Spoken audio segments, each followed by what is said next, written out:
दीपक दीक्षित और स्वागत है आपका अंगिका न्यूज टीवी में।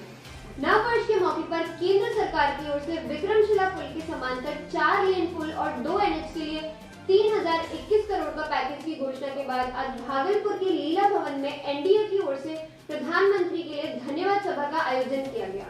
इस सभा में बीजेपी के राष्ट्रीय प्रवक्ता सैयद शाहनवाज हुसैन, बीजेपी के जिला अध्यक्ष रोहित पांडे, जेडीयू जिला अध्यक्ष विभूति गोस्वामी, एलजेपी जिला अध्यक्ष अमर कुशवाहा समेत पूर्व सांसद अनिल यादव और सैकड़ों कार्यकर्ता मौजूद रहे।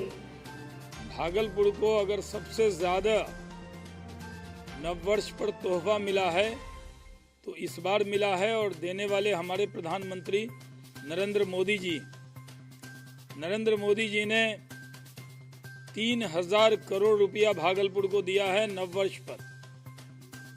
और विक्रमशिला सेतु 4 लेन जो 1900 करोड़ की लागत से बनेगा, अब भागलपुर से ढाका मोड़ तक 4 लेन NH जो 1100 करोड़ की लागत से बनेगा।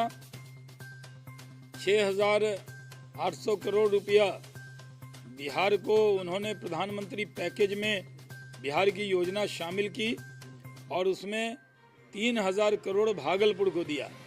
तो पूरे भागलपुर की जनता उनकी एहसानमंद है।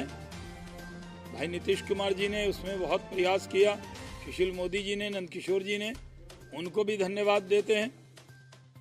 इस मौके पर बीजेपी के राष्ट्रीय प्रवक्ता ने भी कहा कि प्रधानमंत्री की ओर से भागलपुर को मिले इस तोहफे के लिए वो खुद प्रधानमंत्री से मिलकर भागलपुर की जनता की भावनाओं से उन्हें अवगत कराएंगे।